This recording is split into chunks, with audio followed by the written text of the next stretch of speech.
I can see that we have people still joining. So we'll give them a few minutes, maybe 3 to 5 minutes. And then we'll start.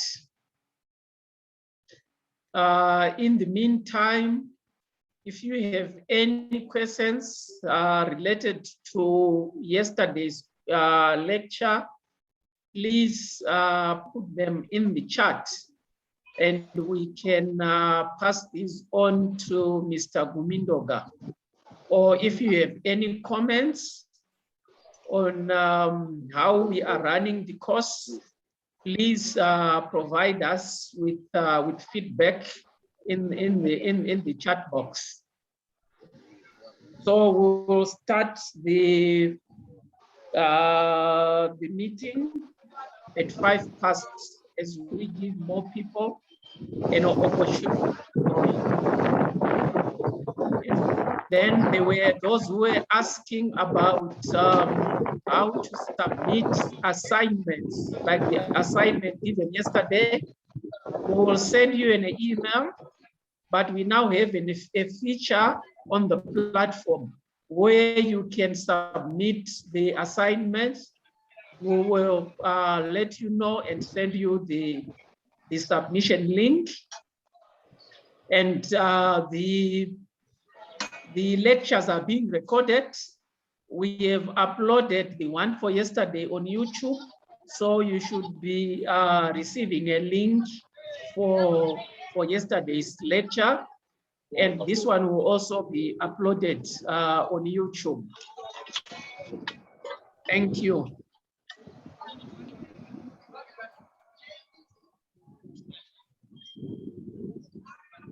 If anyone has a comment as we wait for the other people to join, please feel free. Let's be interactive. Just interject and say out your comment or question, or maybe you just want to introduce yourself. Please feel free to do that. We have 1 minute before we start.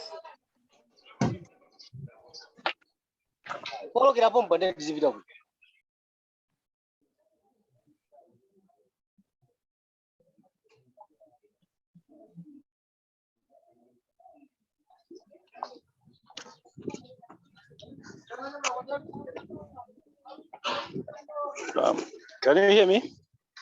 Yes, we can hear you. Okay. Yesterday, I think you were given 2 assignments. I'm not sure if you said that other one is we submit today and then one we submitting tomorrow. Is that what you said? I'm not the one who was delivering the lecture yesterday. I can, I can ask Mr. Gumindoga, yes. But the issue was about the submission. But now the submission portal is there. We'll circulate an email with the dates on when you can submit the assignments. Okay. Yes. One thing that I wanted to clarify. Okay, come again. I want to do one thing, clarification, one thing. Are we getting a certificate by the end of this course? Yes, you will get certificates, just like your assignments.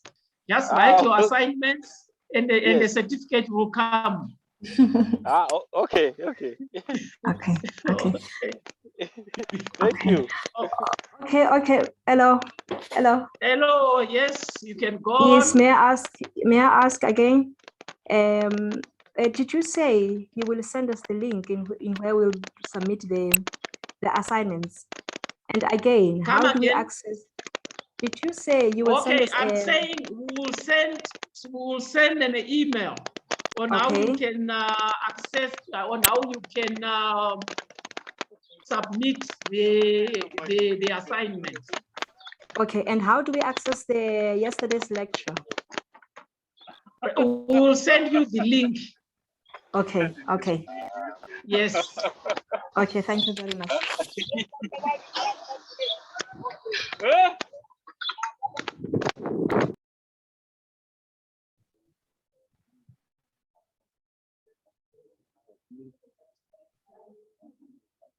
I'm trying to put my presentation on slideshow. I don't know what's happening.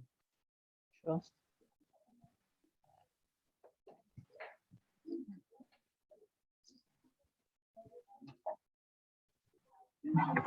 Okay, I'm sure it's now on slideshow. So today we will look at two areas. One is on socio-cultural issues in water resources management. Yesterday, you looked at the introductory part, which included principles of integrated water resources management. So we now want to go further and look at the context within which we do our water resources management, IWRM. We do this within a certain social and cultural context, because we are human beings, we are social beings. We live in societies. Societies with their own culture. I don't think we have those means So today. could we please mute our mics, and Moria, kindly ensure that everyone is muted.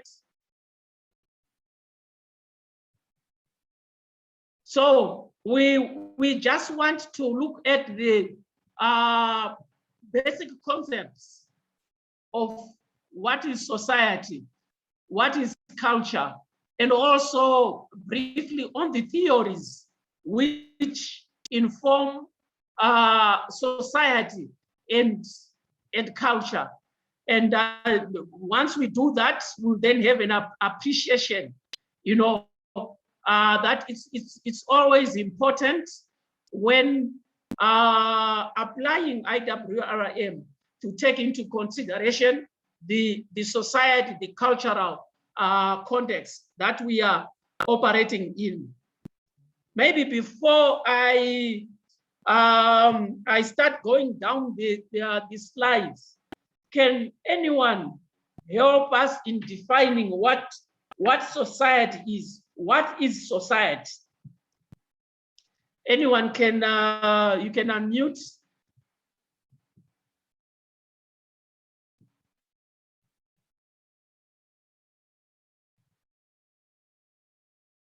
Anyone, please, can we have an attempt on what society is?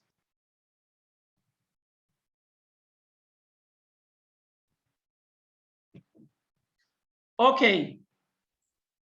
So that's those are just the important points that we need to take into consideration. We are going to define some terms, and then we are going to into the theories of society, and then a bit about water as a social good. We will not touch on customary law and water management today, but when I circulate the slides, I will circulate with all that information so that you can also understand the issue of customary water law. So what we always need to know when you are an IWRM or a water resources management practitioner, you should always understand society. You should always, you know, have a definition. There is no standard definition of society. There are different definitions, as you will see. We have a lot of definitions, but these definitions have something in common, though they differ in certain aspects, but they have certain, you know, aspects that are common. So why should we study society? We live in a society. We want to understand behavior and how it's shaped by the groups, and by the larger society itself. And also we want to understand society has institutions that are in place, institutions for water resources management. They are found within society. Society has laws. So we want to understand all those things. How do they operate? How do they change? What influence their change? You see, because society is not static, society is dynamic. And also it helps us in predicting order on how the future will be like. And this gives us an ability to put in place proper measures to control it. And then what is society? As I have said, there are different definitions of what society is. So one can define it as characterized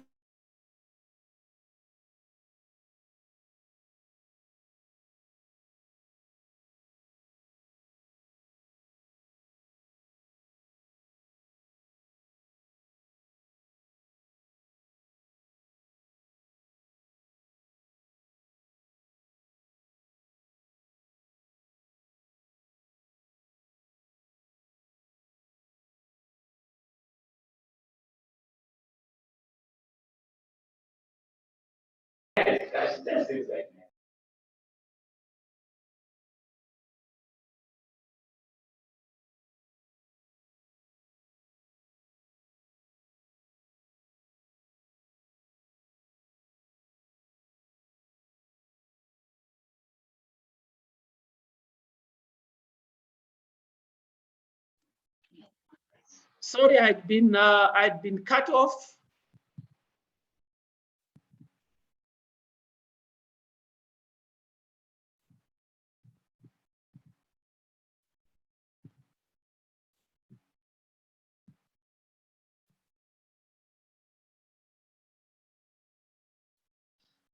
So society can be a structured community of people bound together by similar tradition, institutions, or nationality.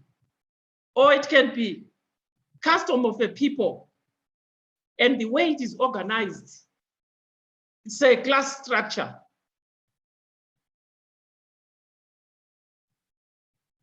And also, we need to define what is social, because society comes from the word, it's a French word called socius, which means associating. So social, it basically means living together in communities. And when you live together in communities, there are things that you share, and water is one of them. You want to access water as a community. You want to use the water resources as a community. So that communal living in a society is very important. So it's living together in organized groups involving allies or member of a confederacy. So there are different definitions. We will not go through all of them. And then, as I have said, all societies have a culture. And that culture which societies have has a bearing on water resources. In the African context, we know that our cultures, we have the system of like rainmaking ceremonies.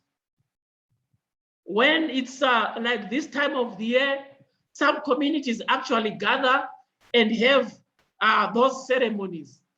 Others, they actually have sacred places, which include water sources. So all societies have some form of culture which people try and adhere to. And it's very important to know that all cultures touch one way or the other on water resources. You talk of Christianity and we talk of baptism, and you can't have baptism without water. Even in the Muslim, even, you know, all religions, there is water involved somewhere, somehow. So what is culture? Can someone define culture for us?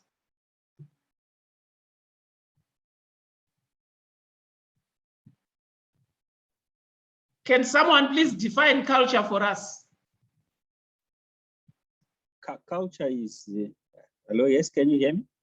Yeah, can you speak up, please, or go closer to your mic?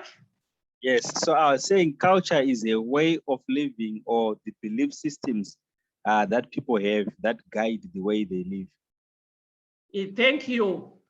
Any other definition of culture? I can say is just Yes. it is the idea, customs, and social behavior of a particular people or a society. Okay, thank you. That is very correct. That is very correct. Yes. Oh, my slide is refusing to move. I don't know what's the problem. Okay. So when we are talking about culture, those beliefs, those customs and so forth, they are not static, they are dynamic. And as water resources practitioners or professionals, we need to understand how they change those beliefs, those customs related to water resources management. And also cultures can clash. You see, you can go into a community and you bring in your culture.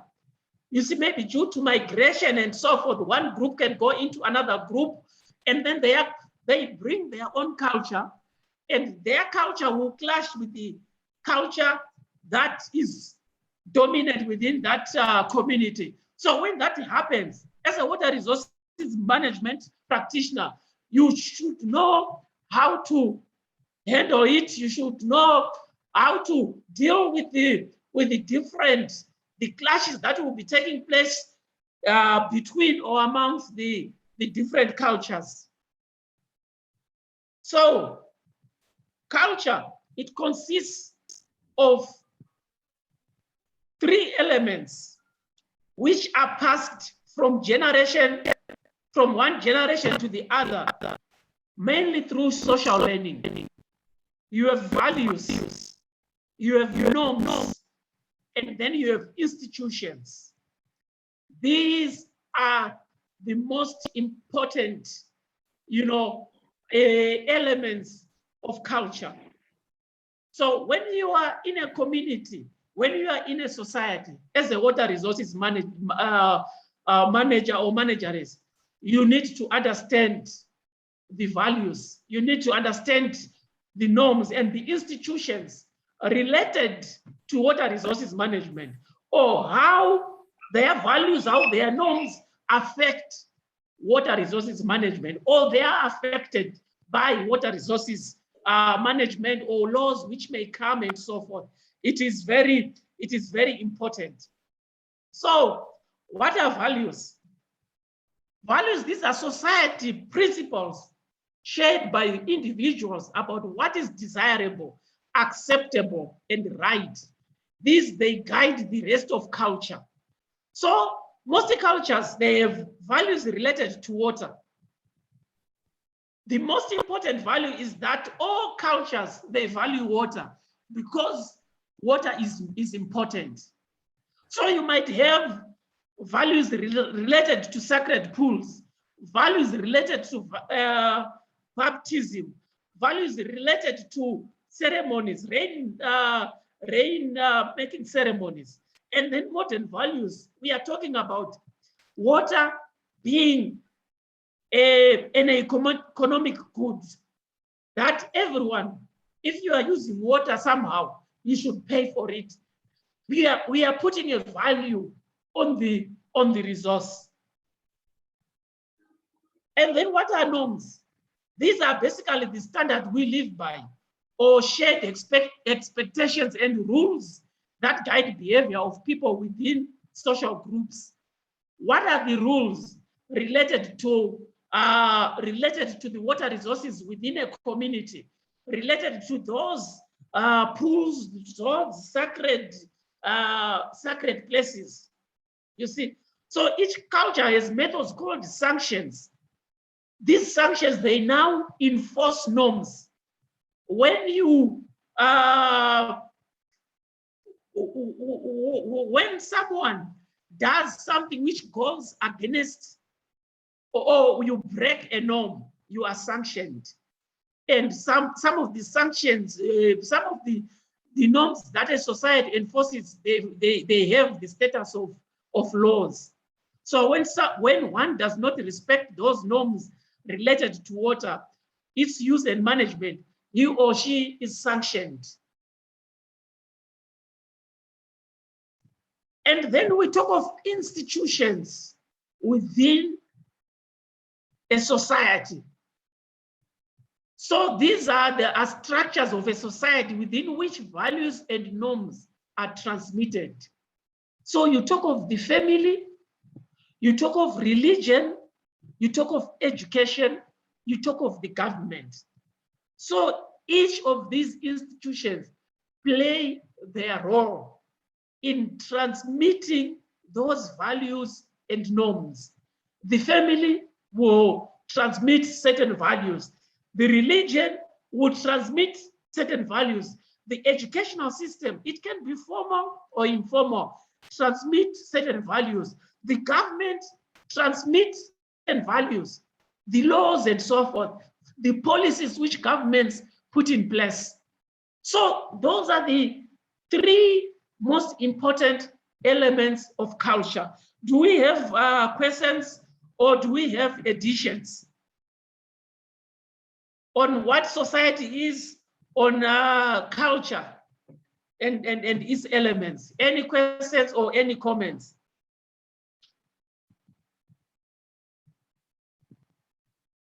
Okay, so when we look at society, we can look at society from different viewpoints.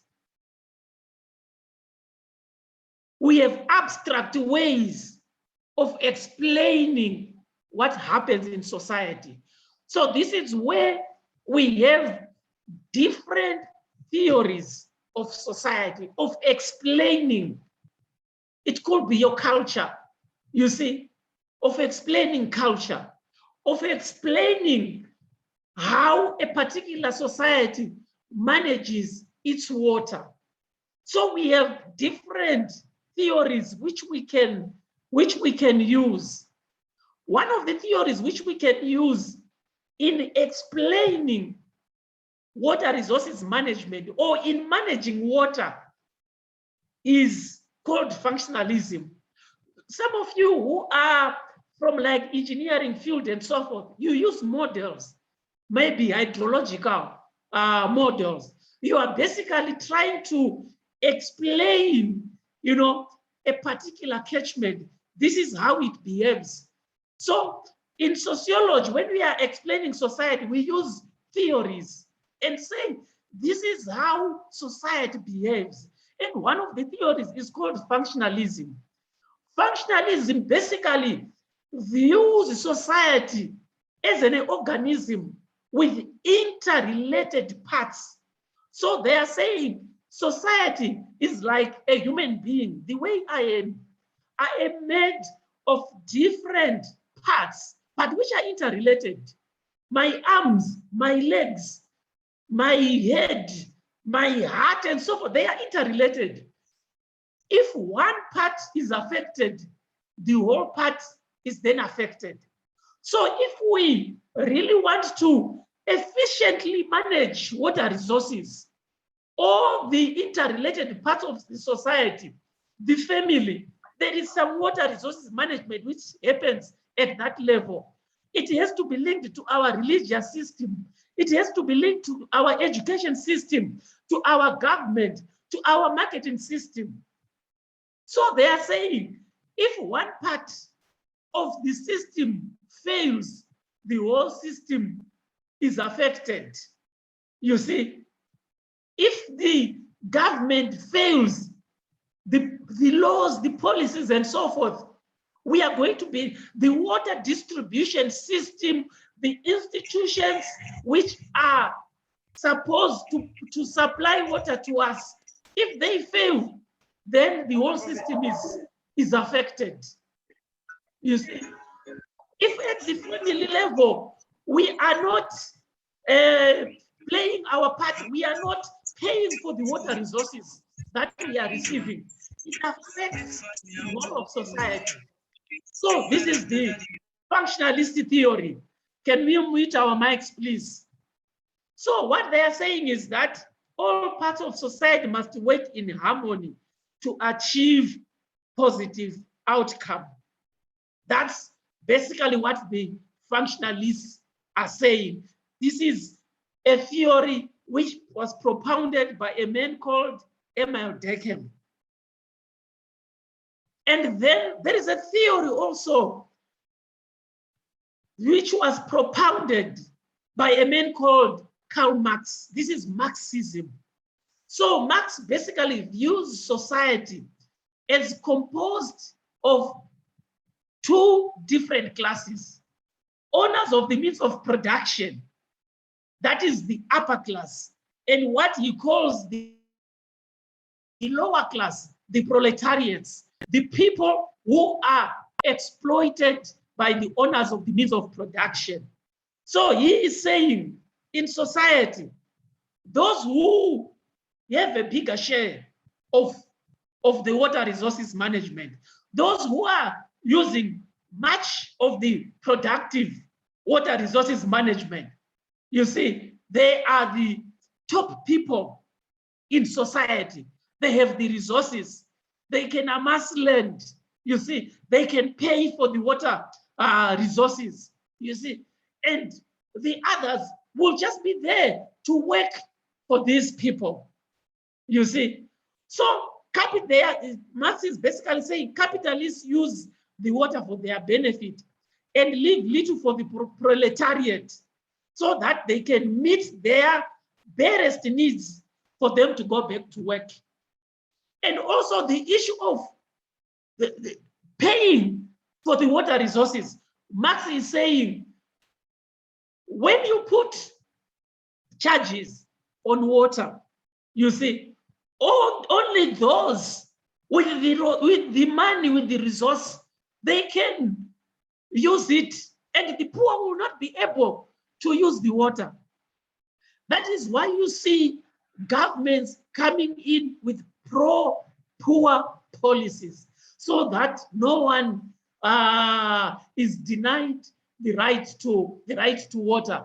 You look at governments like South Africa and so forth, they actually have, you know, a certain amount of water which is available for free to a household. It used to be about 6 cubic of water. I'm not sure if they have revised that. So the first 6 cubic meters of water that you consume is for free. They are trying to close the gap between those with the resources and those who are poor. And then Marx, of course, he advocates for a socialist society, where socialist communist society, where everyone is able to equitably access all the resources. That is what he advocates for. No one should access more than the other person. And there is another theory which is called symbolic interactionism. This basically say it basically denies the notion of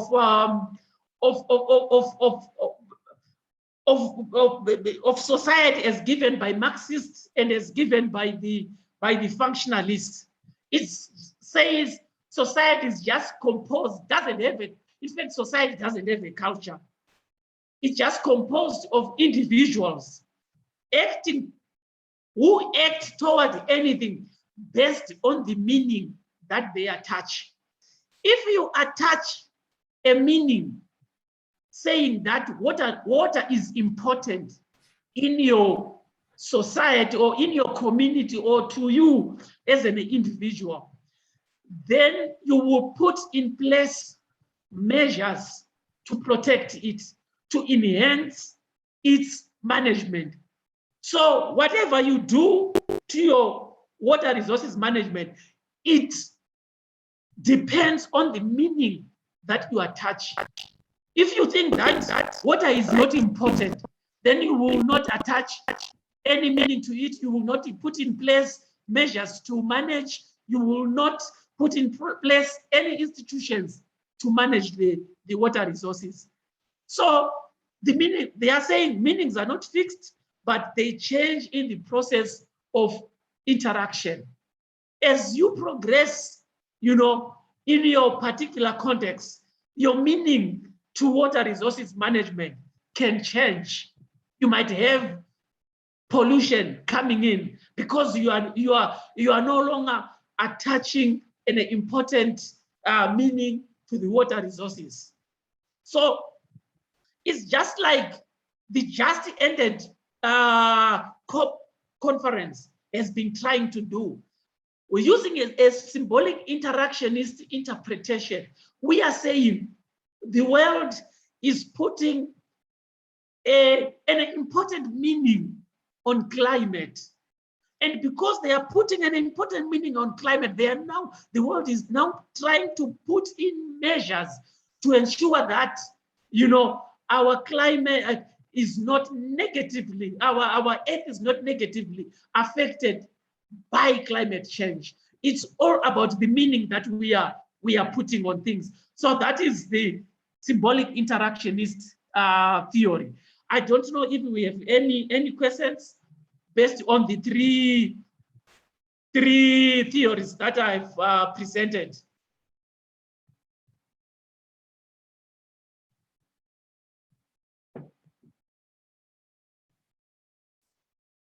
Thank you. Are we understanding? Any comments in the chat box? I'm not seeing so far. I'm not seeing comments. Okay, I'm just seeing someone who was defining what society is.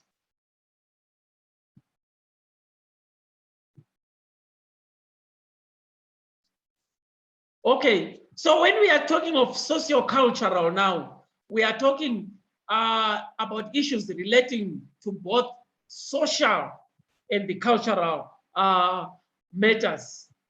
So sociocultural institutions, we then put in place institutions that are influential in the community. You see, even for water resources management, for even our laws, customs, and practices to ensure that our water resources are managed efficiently.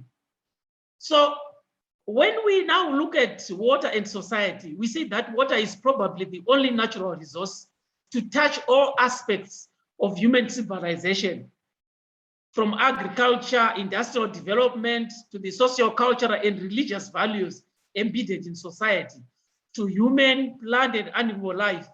Water is very important. So, close connection of water and culture is seen at how it is used in rituals and certain practices, such as rainmaking ceremonies, baptism in Christianity. Because of this, its management becomes very important. Society then puts in some norms and rules which have to be observed at particular, which have to be observed at particular water points, such as dams and rivers. You see, so if we look within our societies, there are certain norms that we have related to water. Don't do this. Don't use an umbrella when it's raining. Don't use a metal container at this particular water point. You know, all those things. Maybe you can give us some examples from your different culture, from your different cultures, or from your different societies, of certain norms or certain rules that pertain to water. be it rainmaking ceremonies, be it what. Can we have examples from your different contexts? Anyone?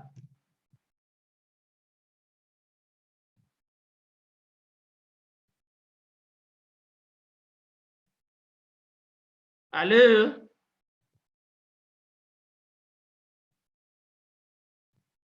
Any examples, please?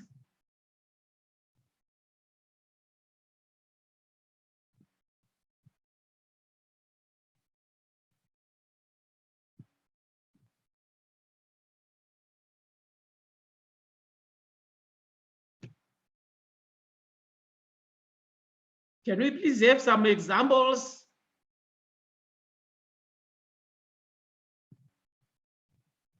Are people still there, or I'm talking to myself? Can someone confirm that I'm still in the meeting?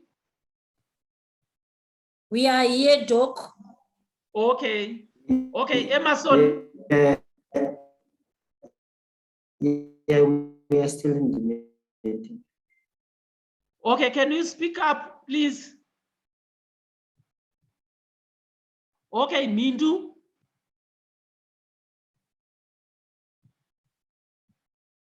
Mindu, you can unmute.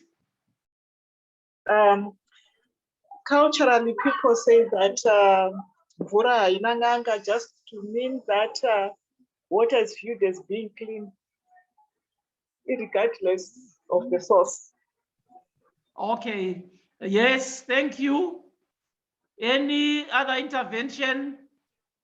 Yes, I know culturally in Mutoko, or the people from that area, the first thing that is done when you get to their homes, you are given water to drink. Yes, signifying life. They are sort of celebrating, life, and also that we are all somehow linked together, by with water. Okay, any other intervention?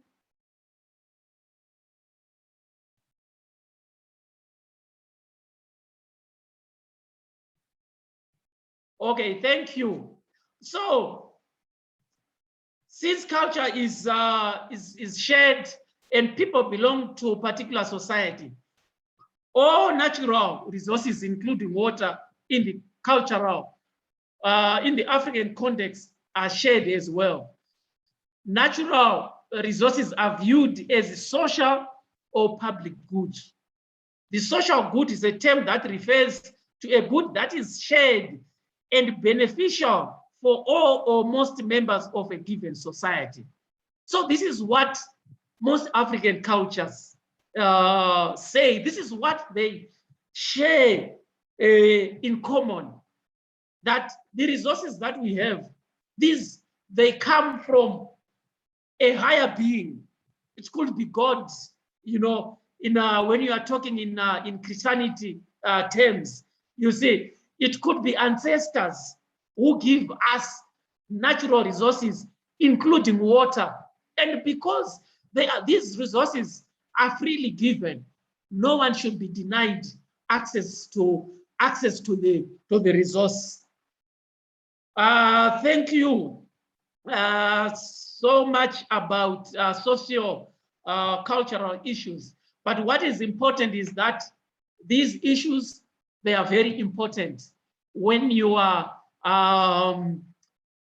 doing any project within an African context. Culture is important. Understanding society is important. Any comments?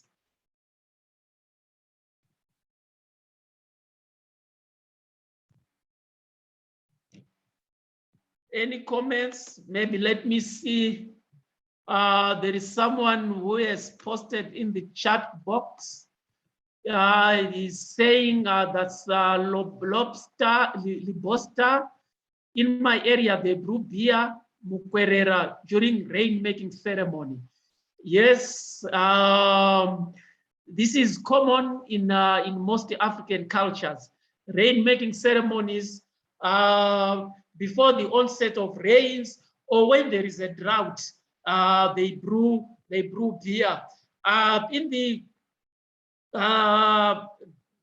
presentations that I will give you, there is a case study of the Tonga people who used to inhabit the land, you know, where the Kariba Dam now stands. These people used to depend entirely on the Zambezi River for farming, for fishing, and so forth. And they will regularly do these rainmaking ceremonies. Even when there is a drought, they would say, when there is a drought, they will set aside a particular day, they will brew their beer, and then on a particular day, they will go and offer the beer to the ancestors. And then they say, in most cases, after performing those ceremonies, that day or that evening, it will rain. You see, I don't know whether that is true or not, but that is what they say. Maybe the book is available on internet. If you look for a book called People of the Great River, you see it's about the Tonga people. They believed in their god, the Nyami Nyami. Now they say because of the Kariba Dam War, the Nyami Nyami, the female Nyami Nyami and the male Nyami Nyami were separated. The male Nyami Nyami, I'm sure they said, remained on the upper side, and the female is on the lower side. So around Kariba Dam, they sometimes experience tremors. And then they say their interpretation is that it is because the male Nyami Nyami wants to go to the other side where the female Nyami Nyami is. So that's culture. So the other person, yes, say in our culture, when people come back from the burial, they put a dish of water at the gate for cleansing. Yes, in most cultures, water is used for cleansing. This is very true.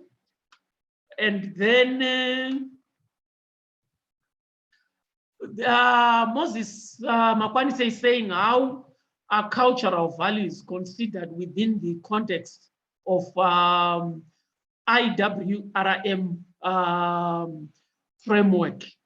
So when we are talking about society, and then we talk about society as having a culture, and then we are saying when you are managing water resources in any context, understand its cultural values, because you will not then be able to introduce other elements of IWRM if you don't take into consideration its cultural values. Your interventions can be resisted.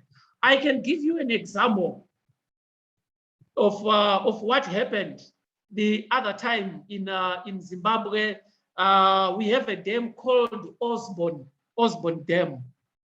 So our national water management institution is called the Zimbabwe National Water Authority. So they have a dam which they manage in this area. So they were pumping water from that dam to the nearest city, that is Mutare. But what happened is that the pumps were constantly breaking down. They would replace them, and then the pumps would break down. Until someone advised them and say, no, this breaking down is not normal. It's not scientific. You see, you need to approach the chiefs of this area and find out what the problem is. So they approached the chiefs of that area. And then the chiefs consulted the spirit mediums. And then the spirit mediums of that area, they said it is because when the dam was built, when the pumps were put, they were not consulted as the owners of the land. So they gave some instructions on what has to be done. They said traditional beer must be brewed, cattle must be slaughtered during a ceremony to cleanse the area. And the authority had no option. That was done. And after that was done, the problem was solved. These are the issues which you cannot explain scientifically. You can't explain them. You see, maybe some of you have examples. We can have 1 or 2 examples from you. So if we are saying, let's take into consideration society, let's take into consideration culture, that is how IWRM framework is taking into consideration cultural values. In our program, IWRM master's program at Waternet, we actually have a specialization on water and society to ensure that those people interested in water governance understand society. You see, how water should be managed within different societal contexts. I'm sure I've answered that. Maybe we can have more examples on cultural issues and society and how IWRM, because I know a number of our countries have adopted IWRM, how it is taking into consideration societal values. Any interventions?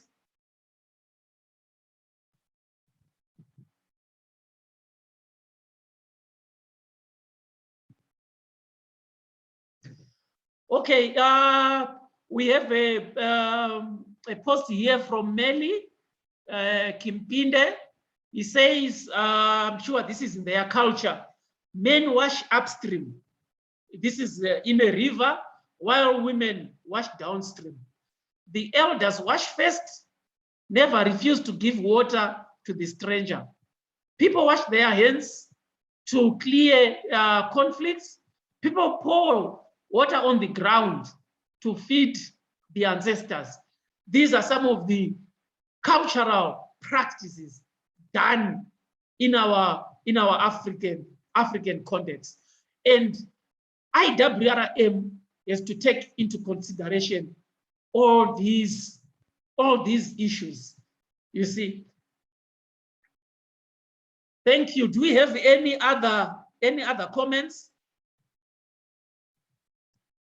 Any other comments?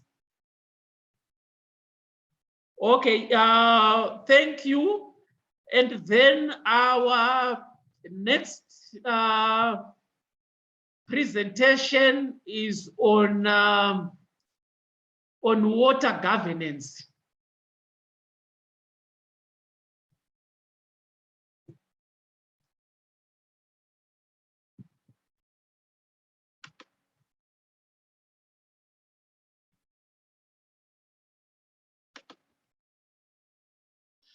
Right, so we want to talk briefly on the issue of water governance. And what we have been talking about, society and culture, they are also considered within the context of water governance.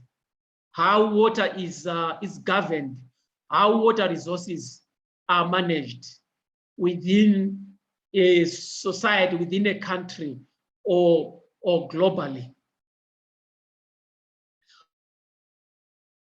Or maybe before we go into this, what do we understand by water governance? Can someone define what water governance is based on how you understand it what is water governance? Anyone?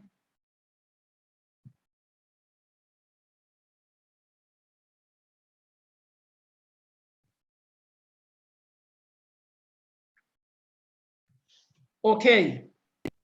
Hello. Okay, yes. Hello. Yes, go ahead.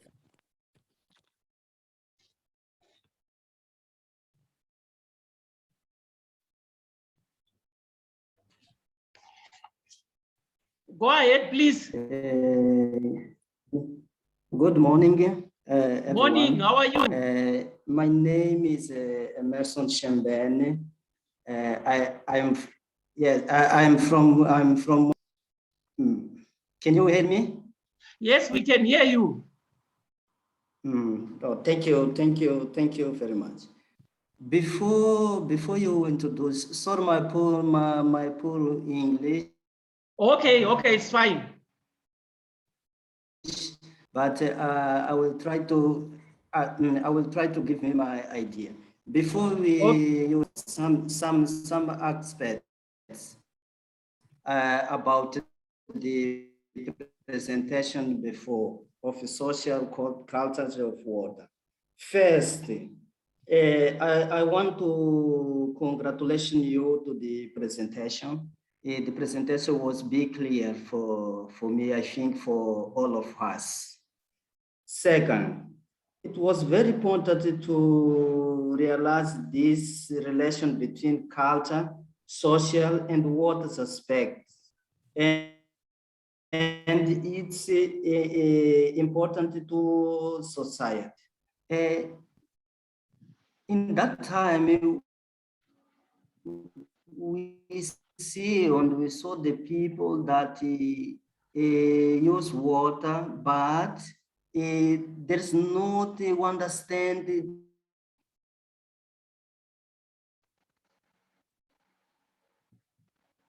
Hello, we are losing you now. It's very what the importance of water, of what the importance to use of water.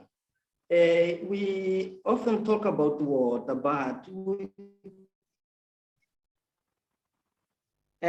you are losing me now, and yeah, we are losing hello? you. Yeah, you are coming. Hello. Hello. Maybe can you type in the chat? Hello. Can you type in the chat box? Okay. Yeah. Okay. Type in the chat box. I will. Okay. I will type. Yeah. Okay. Thank you. Mwadzingeni, can you you can come in? Thank you so much. When we are looking at water governance, from my own perspective, we are looking at issues like political side of the water management, and the social side, the economic management, and the administrative system that is in place to influence water use and management. Thank you. Okay, thank you. Willard, kindly unmute. Okay, can you hear me? Yes, we can hear you now. All right, thank you. I think the response was just similar to the previous speaker. It's basically the political, social, economic, and administrative systems that influence water use and management. Thank you. Okay, yeah, thank you. Who else? Emerson, do you want to say something? You unmuted yourself. Yes, Okay, kindly unmute. Sorry, I admitted you. Emerson.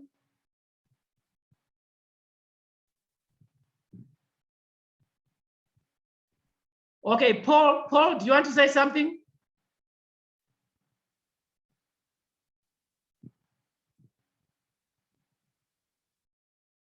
Okay, I don't know what happened to Emerson.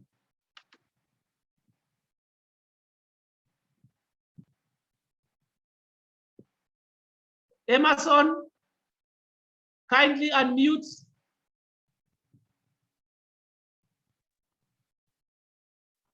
You can hear me now? Yes, we can hear you. So I think my internet is very unstable. Sorry for that. Okay. I was saying that it's very important to realize this relation between culture, social, and water aspect. And it's very important to source it. We often talk about the water, but we ignore some aspect related to all ethnic origin. We often see some unprotected water source. Sometimes because we don't understand, don't see it's very important. It's very important to this relation between social culture and the water. In this aspect, it's very important to another, how to say, to water governance, because the water governance will do it the direction how to other people use the water. Is this my opinion? Sorry again for my poor English. Okay. Thank you very much. Okay, thank you very much.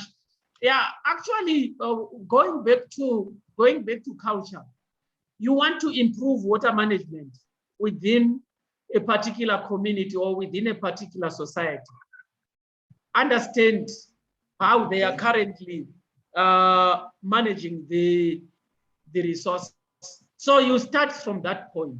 You don't come in with your own ideas and try and impose them on their culture.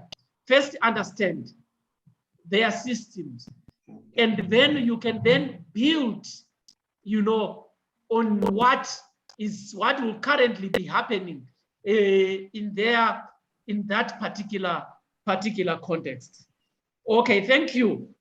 So we'll now go into the broader issue of water governance. So maybe the first thing to note is that the 21st century is actually witnessed the unfolding of multiple water challenges, which required a shift in the way natural resources in general and water resources in particular are managed. I'm sure yesterday, Mr. Gumindo Gabriel about this. We have been talking about, they've in fact been more of sectoral management of water resources, you see. And because of that, challenges started emerging. You had, for example, people from agriculture managing water on their own, people from industry on their own, people from maybe from the energy sector, on their own. So that was sort of sectoral management. So global water reforms have been put in place, and substantial investments of over 15 billion globally in the development world have been made, but the water crisis has deepened. So despite billions of dollars invested annually in the water sector, 1.1 billion people live without clean drinking water, 2.6 billion people lack adequate sanitation, and 1.8 million people die every year from waterborne diseases. It's predicted that by 2025, just a few years from now, 3.4 billion people will be living in countries defined as water scarce.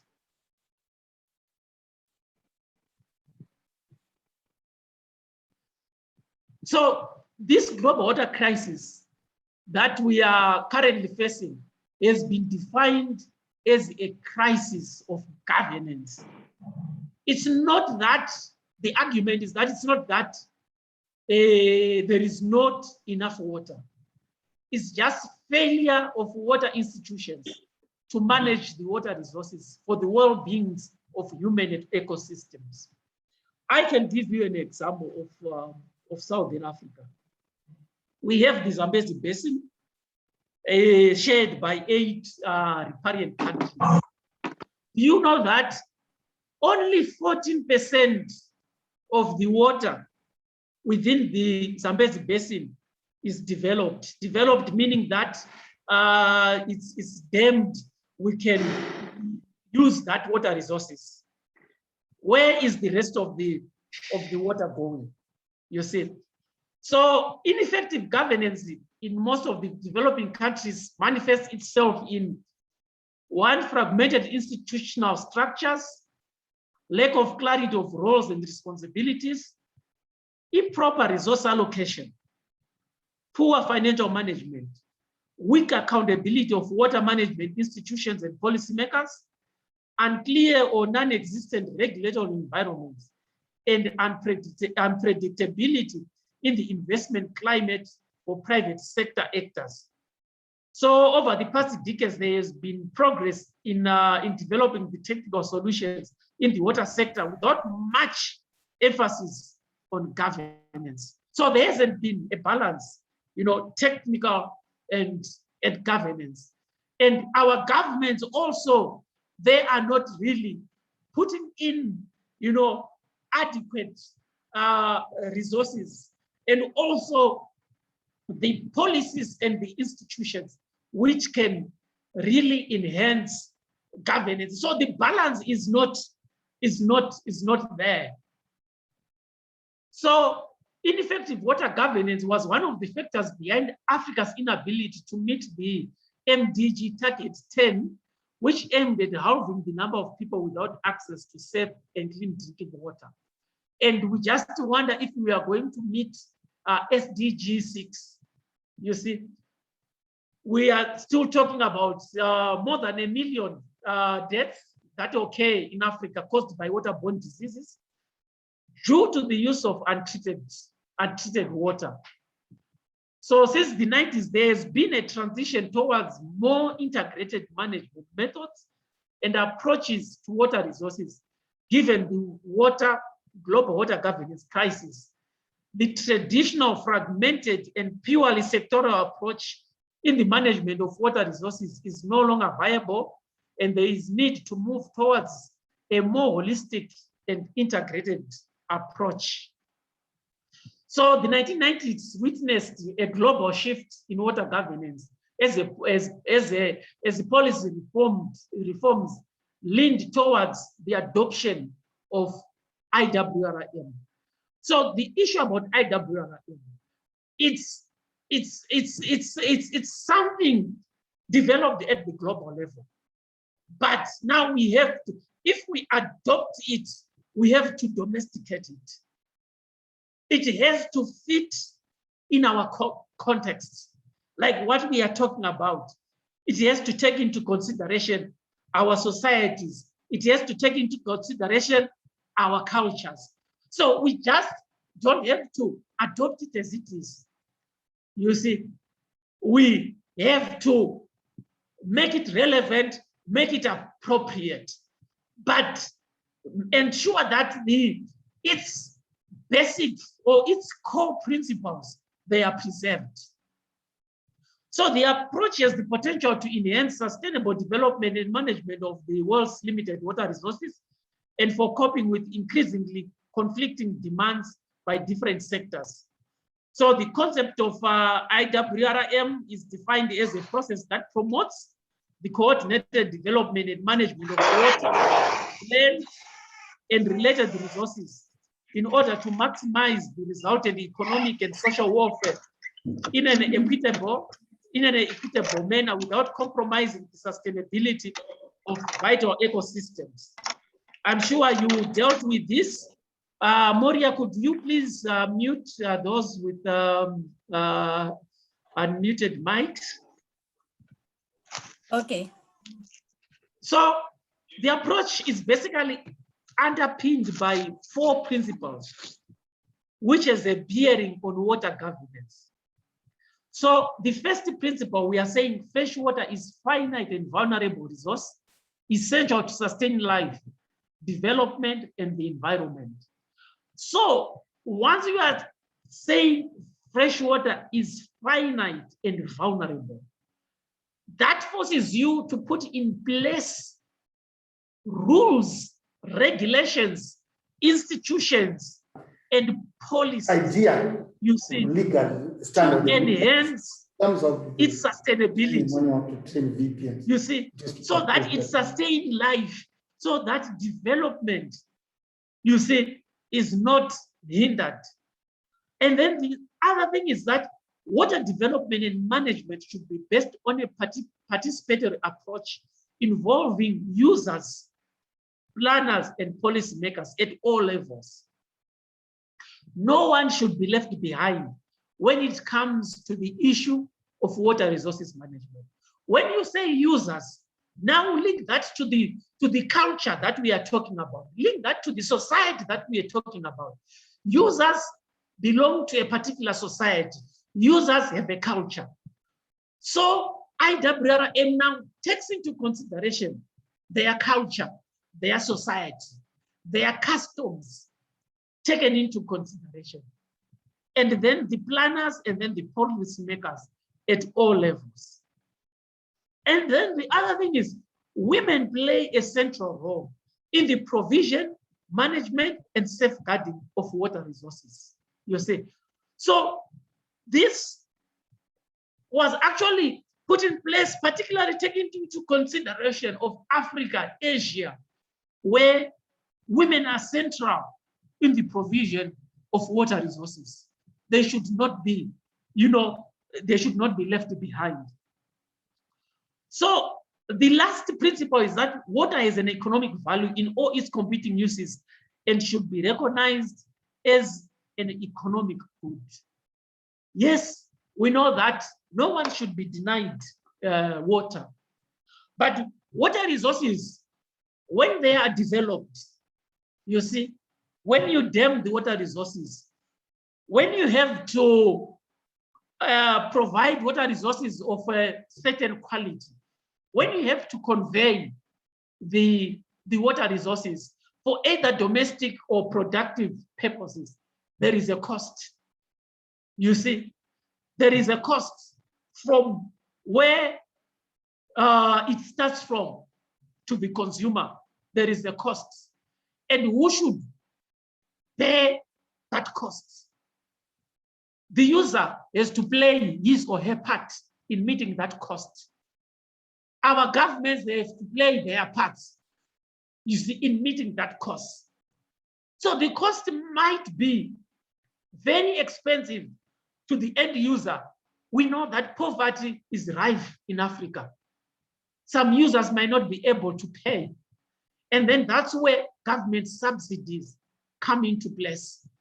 Maybe the government will say, you pay a certain percentage, and then the other percentages to be paid by the government, you see.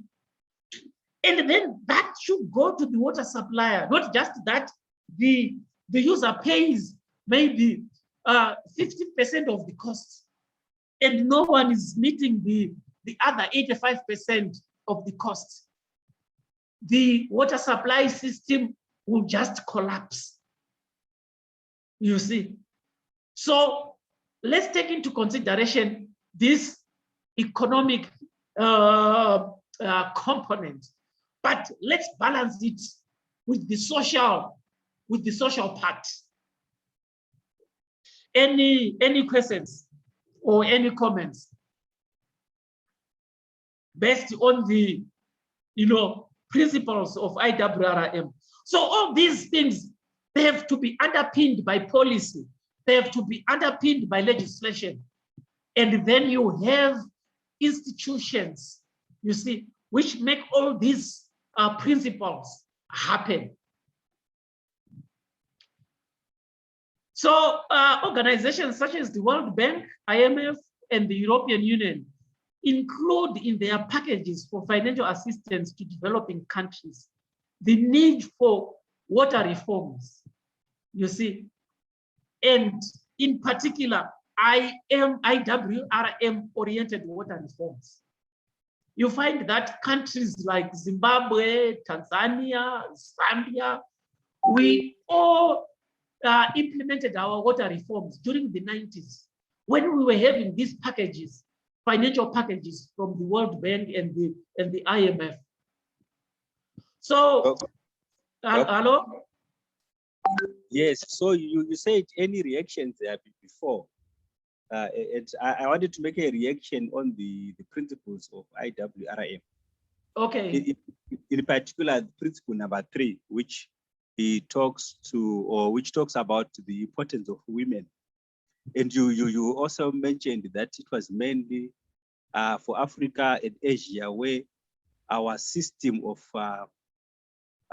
socialization makes women kind of more important in water. But do you think this principle is still worth it, or maybe things have moved on and we might need to also have a rethink about this principle?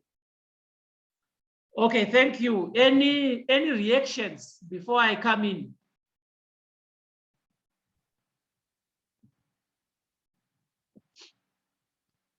Anyone who wants to respond to him?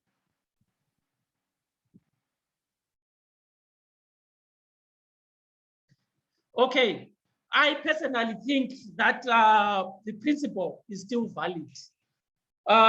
Look, our population, the majority of our population is still rural. Even in the urban areas, I will tell you why I also say in the urban areas, it's also valid.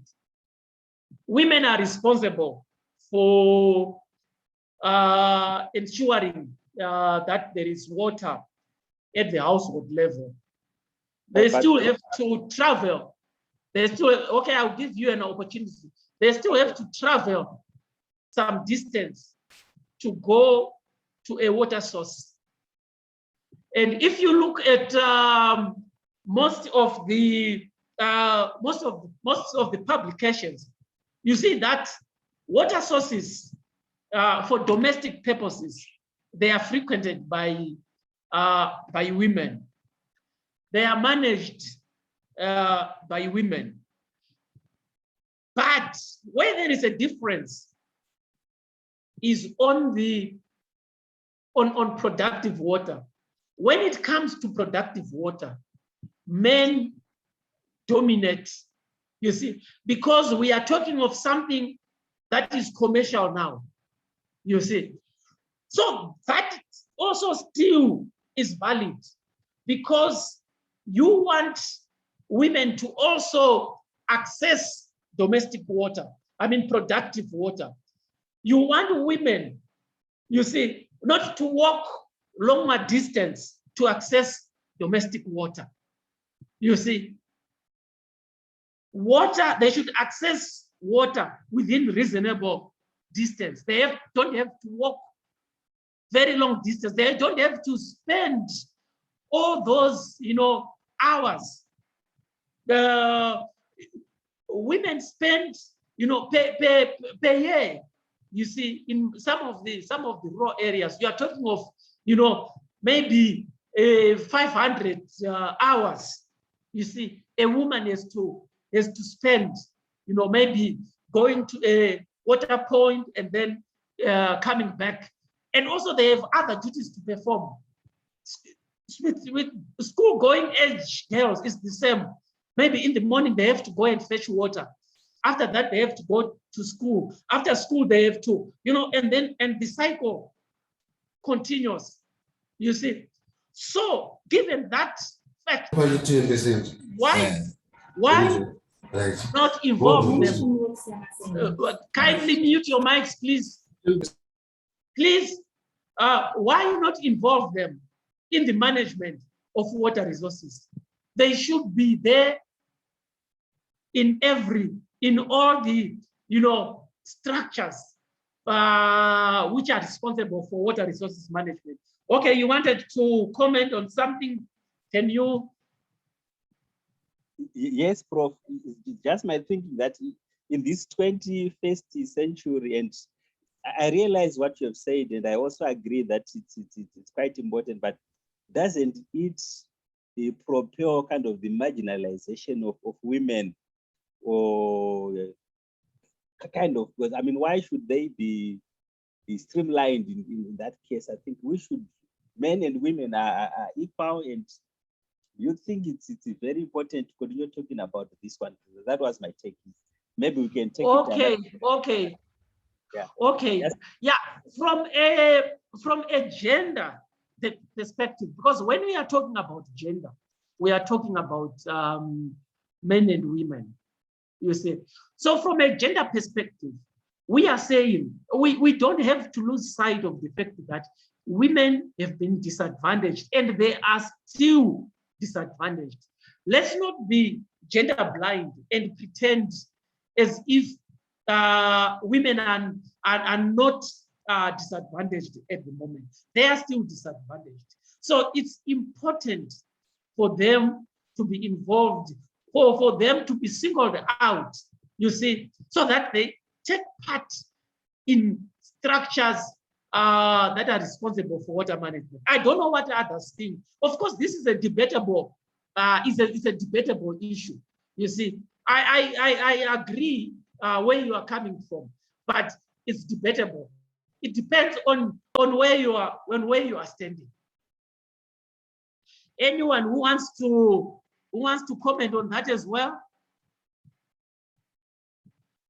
Okay, Moses is saying women have significant specialized IKS knowledge that is relevant for IWRM. I don't know, Moses, if you want to elaborate, maybe you can unmute and elaborate on that.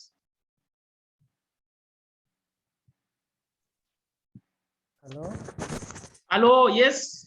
Yes, because they are responsible for the supply of water for the domestic and primary use for the home. So because of that, they are experienced in the supply of water. So they tend to possess that specialized knowledge, which is very important for the integrated water resource management.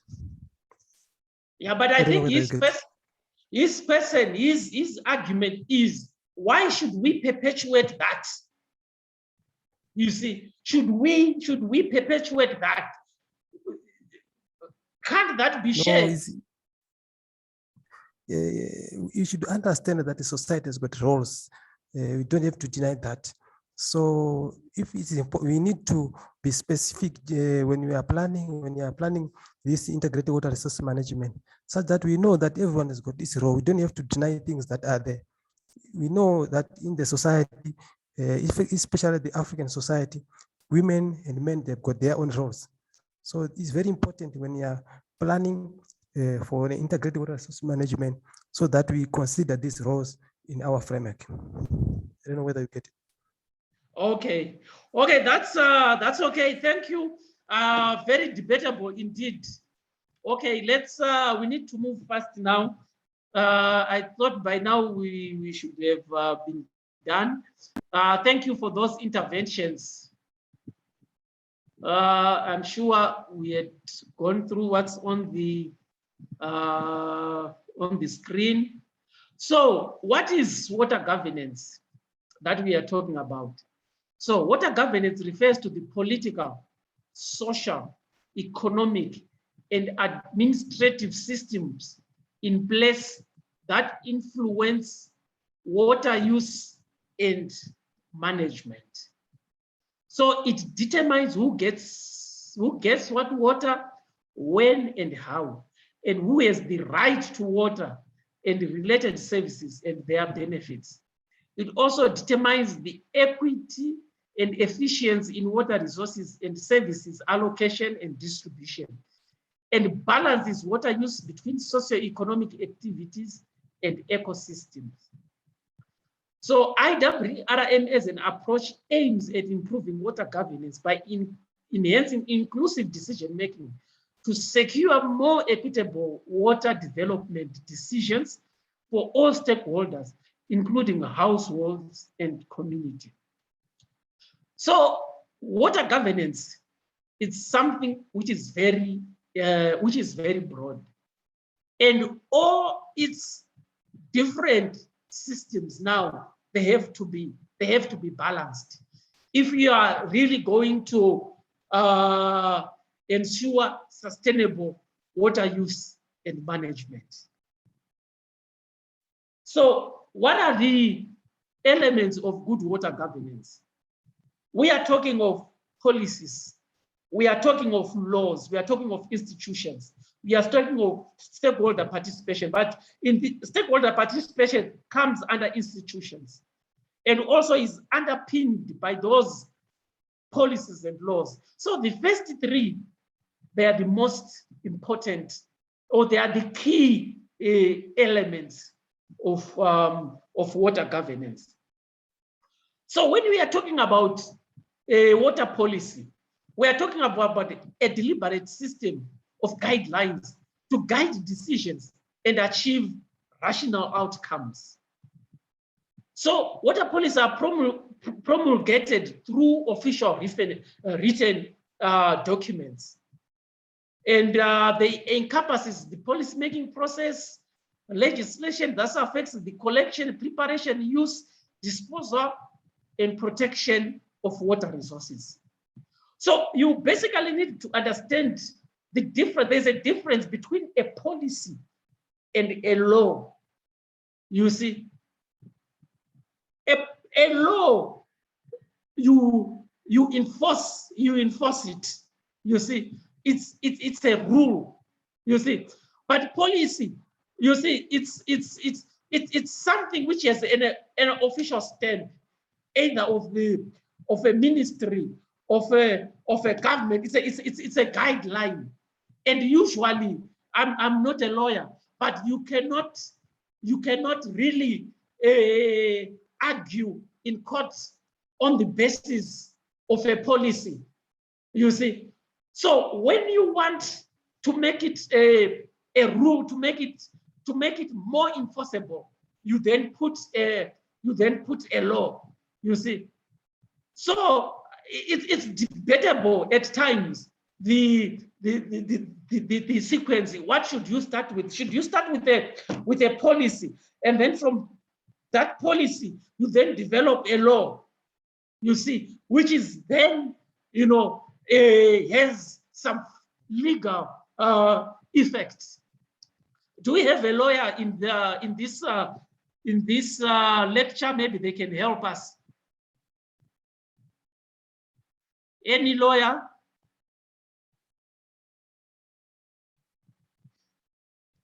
Okay, and then when we are talking of law, I mean policies. Policies have principles, you see.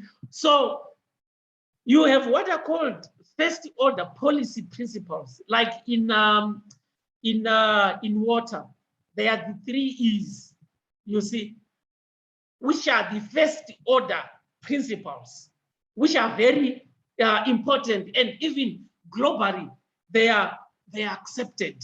You see, we talk about the issue of equity, issue of water as a basic need.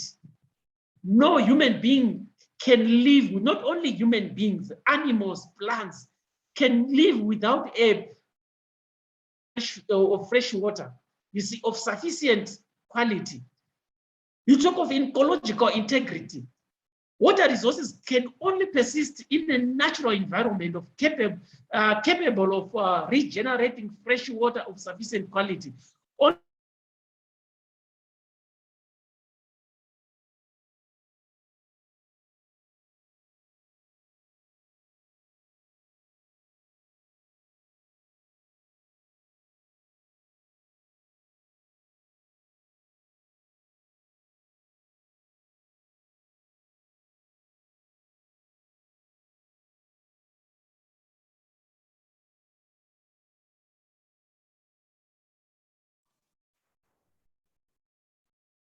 Hello, Dr. Kuchinga.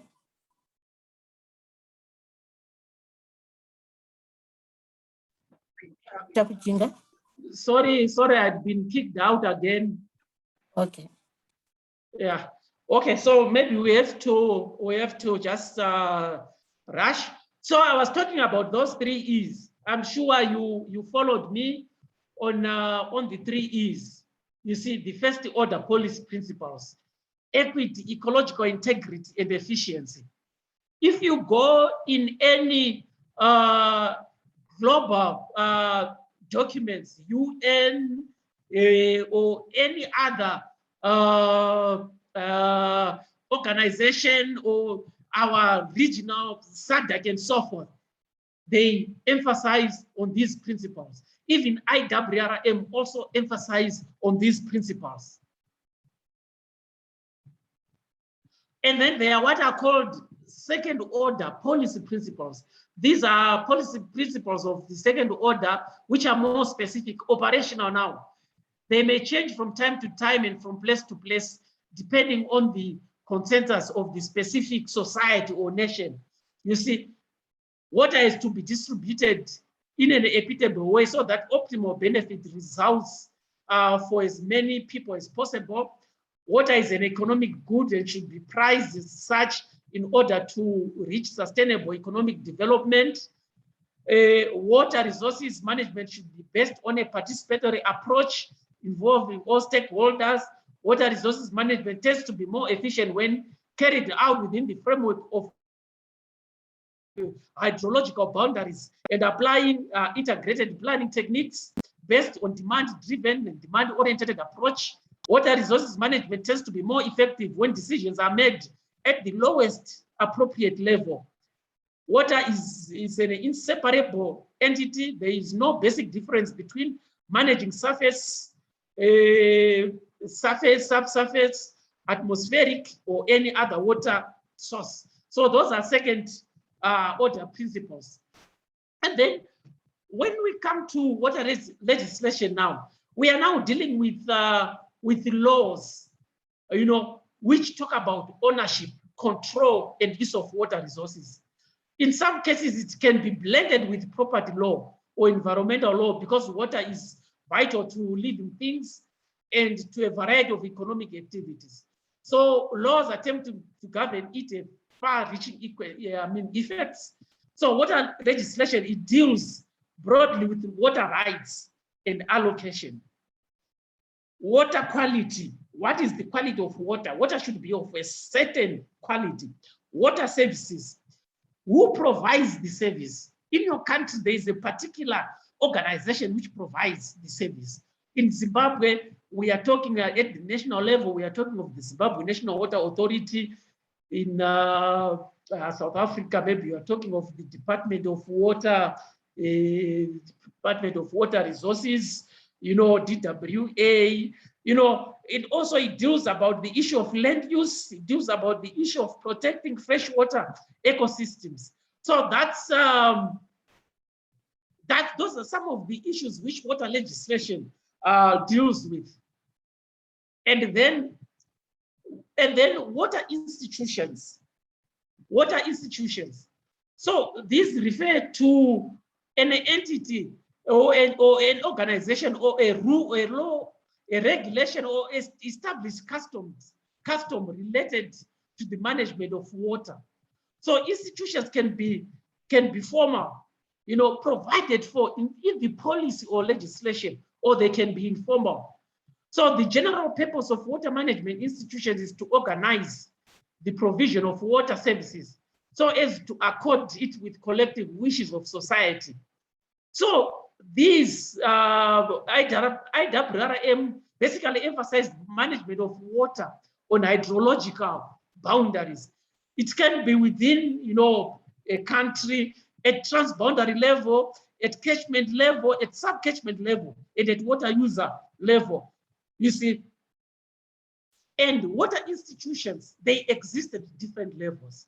We have these at international level, like your UN, Global Water Partnership, World Water Council, World Commission on Dams, you see, and you have also other UN arms. At the regional level, for example, in SADC, we have the SADC, Southern African Development Community, underpinned by the SADC Treaty and a protocol on shared waters. And that protocol, gives room for the creation of basin commissions, like the Zambezi Water Course Commission, which is shared by 7 countries. We don't only, it's not only Zamcom, we have Orasecom for the Orange Senku, we have Limcom for the Limpopo, we have Kunene, you know, for all the 15 river basins that we have. And we have national, we have catchment councils in Zimbabwe, catchment management agencies in South Africa, water boards in Tanzania. And then we have sub-catchments, for example, in Zimbabwe and other countries, they have sort of similar institutions. So water institutions now, they provide a platform on which stakeholders can participate in water resources management at these different levels, at national, at the regional, at transboundary, at sub-catchment and catchment levels. I'm sure I am done now. Any questions? Any questions or comments? Am I still in the meeting? Yes, Yes, you are. Okay, okay, thank you. Can we have questions? Can we have comments?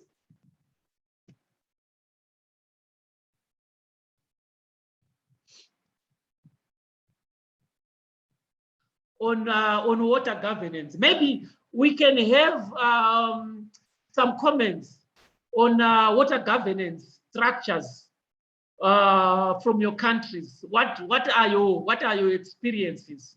You say.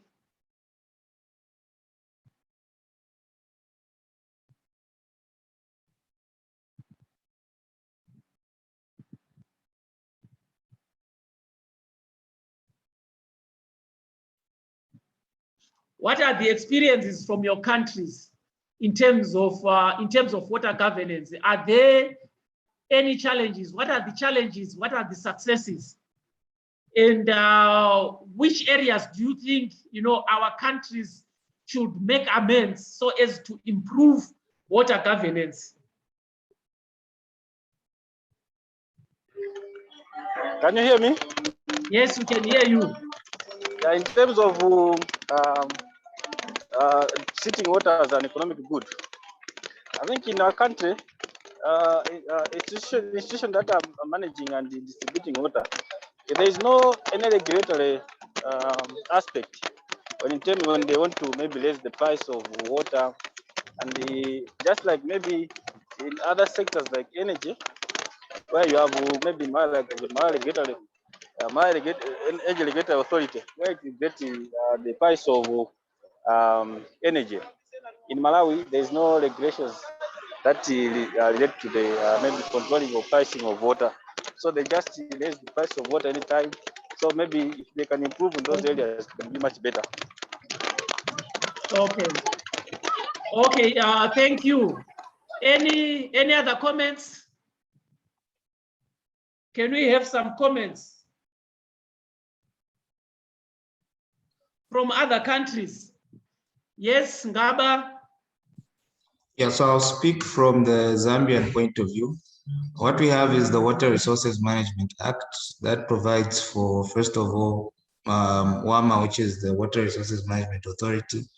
It also provides for the establishment of catchment councils, sub-catchment councils, and water use associations. And obviously the aim of that is to decentralize the management of water all the way down to the water users themselves. But currently, due to lack of resources, the catchment councils, sub-catchment councils, and water users associations have not yet been established. And what you have is just catchment offices in 4 of the 6 catchments in Zambia that assist in the regulating of the water resources throughout the country. So I think we need improvement in terms of having those structures filled and resources provided for them to run effectively. Thank you. Okay, Thank you. Very interesting indeed. As I have said, Zimbabwe also have catchment councils, 7 catchment councils, you know, following the 7 major rivers that we have in the country. And each catchment council is subdivided into sub-catchment councils. And below that, we don't have any other structures. So it's interesting that Zambia has a structure below the sub-catchment council. The sub-catchment council that we have in Zimbabwe, you know, they are very big, you see, for management and operational purposes. And one challenge that they are facing also is the issue of resources, just like what you are saying. Some of the sub-catchment councils, they cannot raise adequate resources for them to operate. Thank you. Any other comments? Do you have anyone from Tanzania? Tanzania, Lesotho, Swaziland. Okay, Mamosa.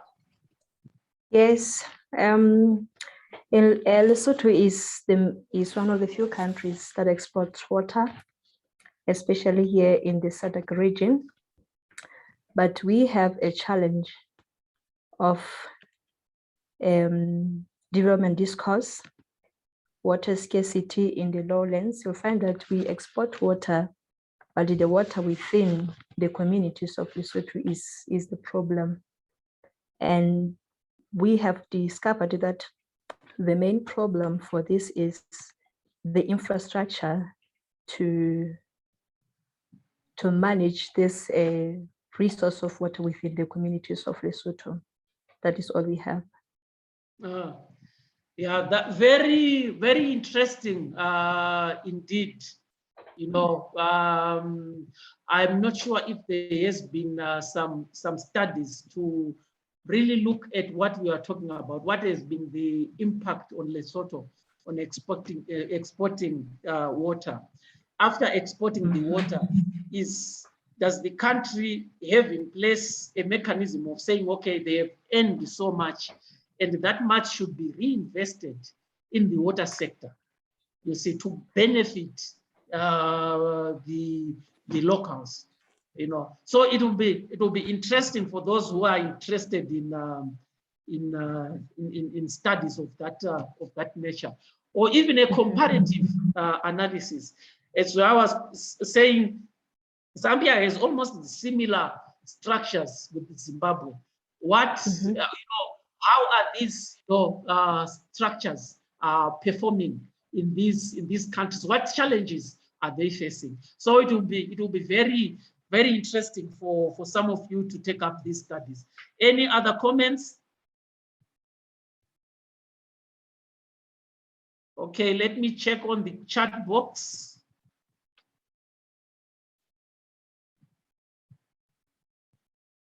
Okay, the challenge for Zambia in water governance is that governance issues are at a high level and not at low levels. For example, small scale farmers who make the majority don't know much about water governance. Cases of Lusemford catchment. Yeah, even as I said, Zimbabwe has these catchment councils. They have been in existence since 2000, but you'll be surprised that some farmers or ordinary people within the catchments or the catchment councils don't know that they exist, and they don't understand, you know, what their functions are. And then we have, is it a question or comment? Does the World Council of Churches and other subsidiary faith entities have laid down and functional protocols for water governance? If not, why? Can't we learn from the Mosaic ecological motif and God of Exodus, where Moses became the first hydrologist by striking a rock and providing water, and went on to restore its quality at Mara? This should be our strongest motivation to develop faith oriented protocols to provide governance and manage water resources. Yeah, very, very interesting. I'm not sure if these bodies have any protocols related to water resources management. It will be interesting for someone to look at this. Okay, any other comments? Mindu, do you like to say something? Sorry, I'm just trying to unmute my mic. There's a challenge. Okay, okay. So if we don't have any other comments, ladies and gentlemen, I would like to thank you for attending this live session. It's been very interesting. I've also learned, new ideas from your comments. I'll be posting a chat or maybe via email. Your assignment will just be one assignment, not not much. It will be very easy. So thank you.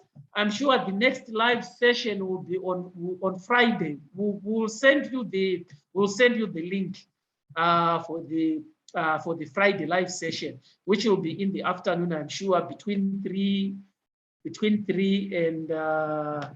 and 4, if I'm not mistaken.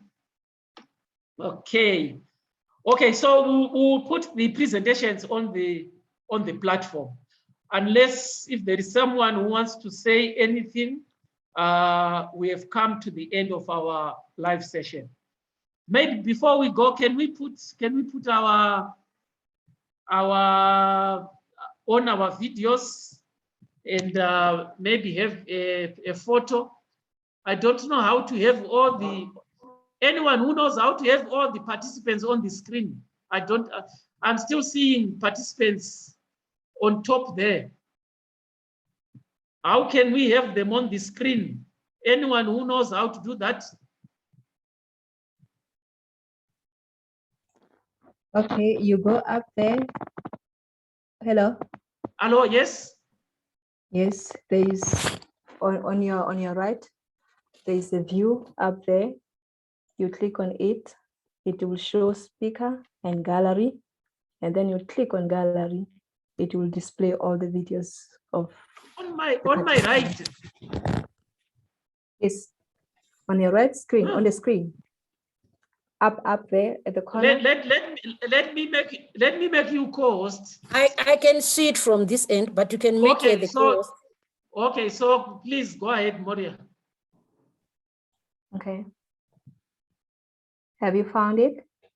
Yes, I can see view, then speaker, then I click on gallery. Then you go to gallery. Yes, I can see everyone now. Yes, so it will display everyone on the screen, everyone on the screen. Then okay, so Moria, can you take the screenshots, please? So it's print screen. It's a screenshot. Yeah, screenshots. Yes. Okay. Tell us when you are done. Oh, my video is not on. Sorry. Yes. Okay. So people can see who was talking to them. I'm done. Okay. Thank you, ladies and gentlemen. Bye-bye. Bye-bye. Thank you so much. Thank you.